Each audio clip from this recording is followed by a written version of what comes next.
Boa tarde. Eu imagino que quando vocês leram o título da minha fala, Vamos falar sobre o luto, vocês logo pensaram na morte. Eu provavelmente reagiria da mesma forma há alguns anos. Mas hoje eu estou aqui para falar com vocês sobre a vida, ou como eu acredito que a gente pode viver melhor se a gente falar sobre o luto e a morte com maior naturalidade. Eu também não tinha nenhuma familiaridade com o tema. Nunca imaginei estar aqui num evento falando sobre isso. Mas até que em um ano tudo mudou.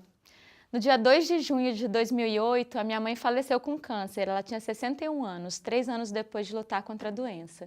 E no dia 1 de junho de 2009, o meu noivo faleceu num acidente aéreo. Ele tinha só 31 anos. Bom, e aí naquele momento eu acho que começou uma nova história da minha vida e nos anos seguintes eu precisei repensar e reconstruir a minha trajetória. E eu aprendi muito nesse caminho. E uma das coisas que eu entendi logo de cara é que eu tinha caído num buraco escuro. O assunto era tão tabu e eu era tão nova que eu me senti muitas vezes muito sozinha, sem ter com quem conversar, mesmo estando rodeada dos meus amigos, da minha família que tanto me amam. Bom, e depois desse período, né, de realmente ficar muito assustada com o que estava acontecendo, eu passei a ter várias mudanças na minha vida e principalmente dentro de mim. E uma coisa que me marcou muito foi ter ganhado uma empatia maior em relação à dor do outro, principalmente em relação à dor daqueles que viviam algo similar ao que eu tinha vivido, né? E eu percebi que esse sentimento não era apenas meu. Então, eu tenho 6 amigas muito especiais, a Rita, a Cíntia, a Amanda, a Sandra, a Fernanda e a Gisela, que também viveram suas perdas, também se sentiram incomodadas com o tabu e desejavam fazer algo a respeito. E aí a gente começou a conversar e pensar, bom, o que a gente pode fazer?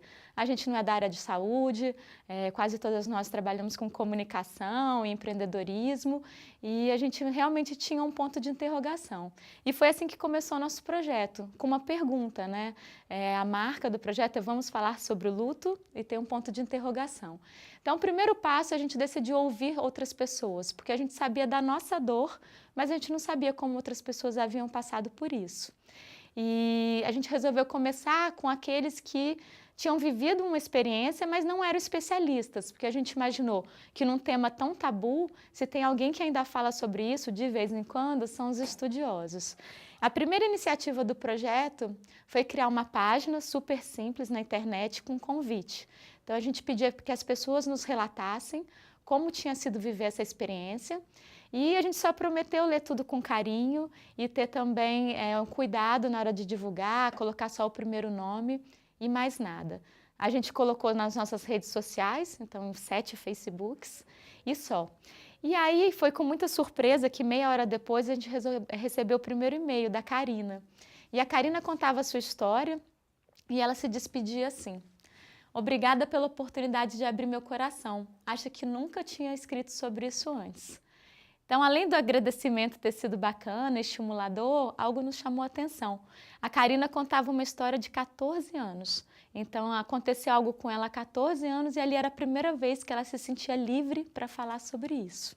Bom, nos dias e nas semanas seguintes a gente recebeu muitas outras histórias. Em algum momento essa foi a parede da minha casa.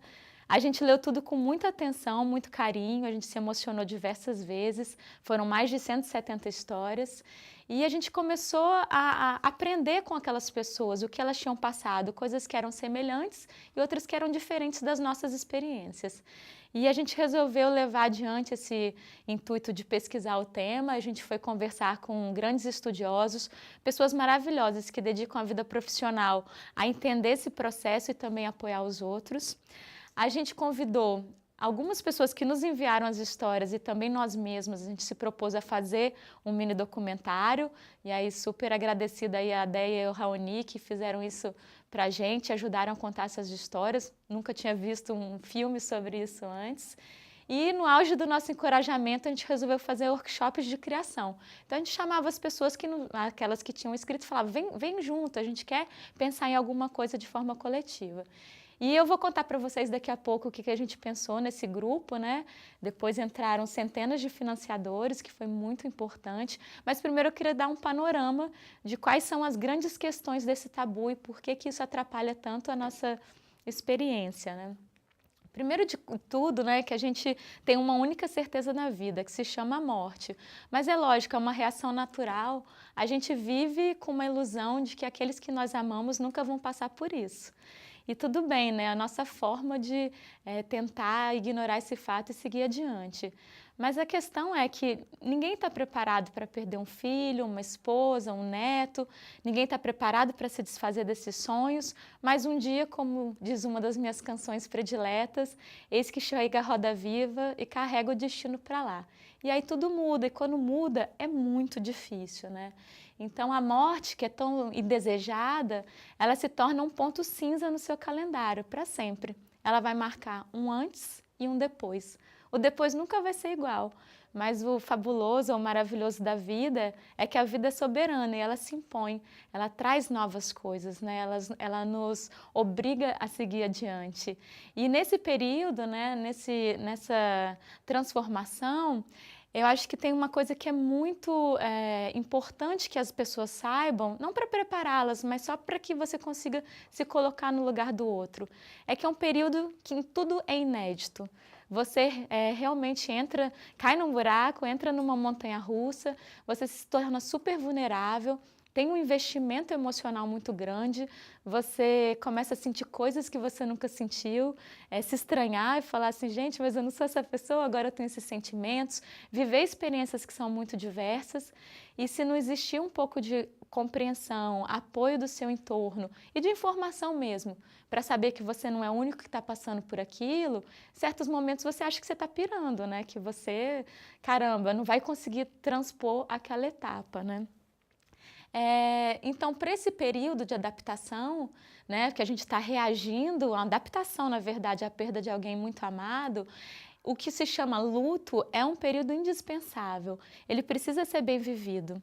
Então, a psicanálise fala que é um fenômeno natural de adaptação à perda de alguém que você muito ama, e se ele é bem vivido, ele não é patológico, ele só não pode ser apressado nem interrompido. Né? Então, a gente vive numa sociedade que fala, bola para frente, esquece isso, vamos. As pessoas acham que elas estão ajudando, mas na verdade elas estão apressando algo que precisa ser bem construído.